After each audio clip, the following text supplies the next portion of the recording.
This is the Taylor remainder theorem, or sometimes it's called the Lagrange form of the remainder. This is somewhat related to the alternating series remainder, but it can be used a little more widely, and it's specifically for Taylor series. The alternating series remainder test can be used with Taylor series, or Taylor polynomial, excuse me, or just on regular series. So this is a little wider range and a little more specific to Taylor.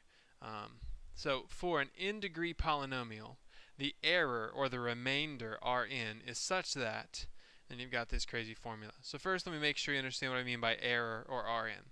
So let's say we do a third degree polynomial. If we add, if we want to approximate something, let's say it's centered at 0 and we want to approximate it at 1/2, then that will give us a certain number. The remainder, or the error, is how far we're off. Now that remainder can be negative, and that's okay too. So the idea here is how far off are we? I like to think of it as the error. They call it the remainder most of the time, but it's the same thought. How far are you from the actual answer? So it turns out you can determine that your remainder or your error is no bigger than the first neglected term. So this is similar to the alternating series test because you're looking for the first neglected term. What's different is that you don't have to have an alternating series for this to work. Also, this part right here is obviously very different. Okay, the idea here is, let's say, like I said before, we were centered at 0 and we were trying to approximate the value at 0.5. Then what we're wanting to do is find out what is the maximum our function reaches between 0 and 0.5. Because that just kind of covers all our bases. If we just get, okay, what's the biggest it could possibly be, we know that there's no way we could be any worse than that, because we're just trying to give ourselves a boundary. We might be a whole lot more accurate than this would imply, but we know we are at least that accurate. So we get the maximum of that. And we usually take some pretty good shortcuts, and it's not too big a deal to find that maximum. Sometimes on the AP test they'll just straight up give it to you. But these other two terms here, the n plus 1 factorial and the x minus c to the n plus 1, that's just what you're used to seeing. There's nothing special about that. It's just normal. So let's try this one. For y equals sine of x centered at 0, the third degree polynomial is x minus x cubed over 3 factorial. So that's just estimated out to the third degree. Use Taylor's theorem, this is the Lagrange or the Taylor remainder theorem, to approximate p of 0.1 and determine its accuracy.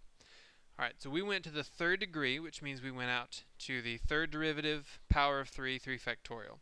We need to look at the first one that they ignored, which would be the fourth. So we need to look at the maximum at the fourth derivative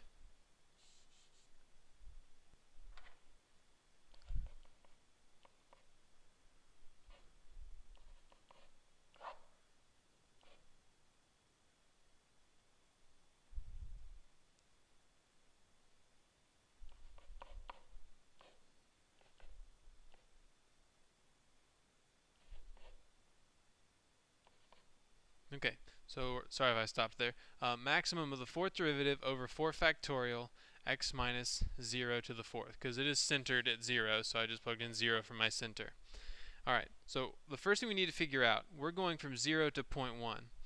If you take the derivatives of sine, because we started with sine, we're going all the way to the fourth derivative, if you'll just trust me, it's going to be sine again.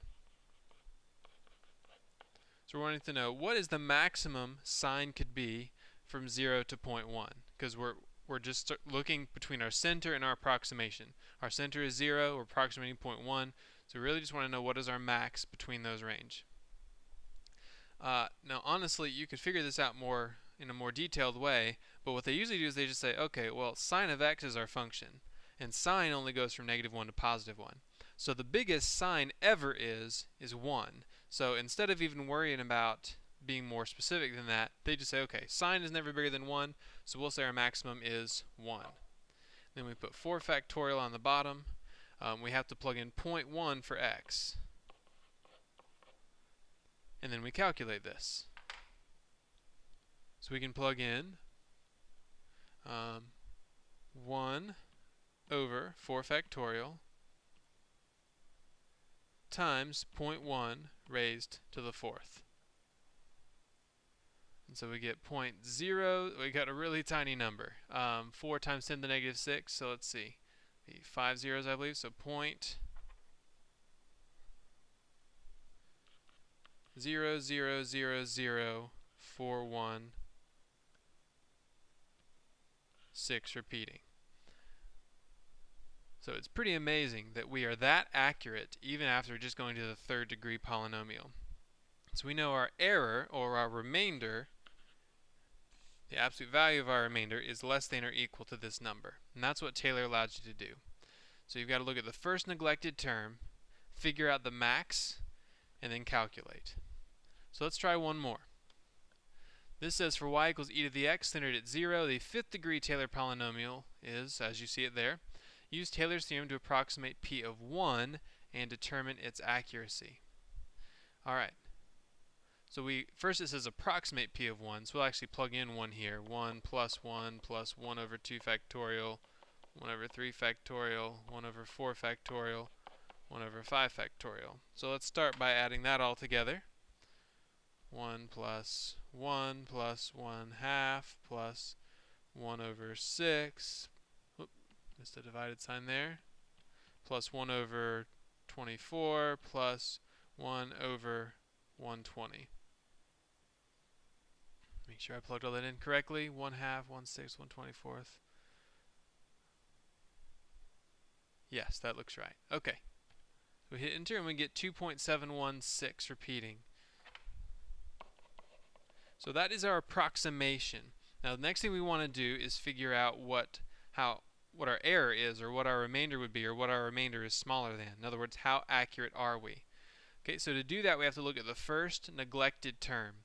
So I need to look at the max of the sixth derivative over 6 factorial times x minus 0 to the sixth.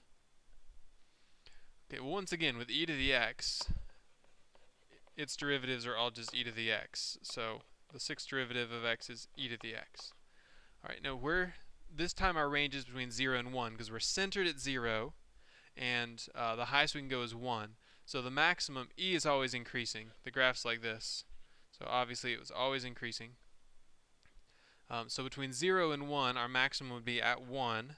And if you plug 1 in for e to the x, you just get e.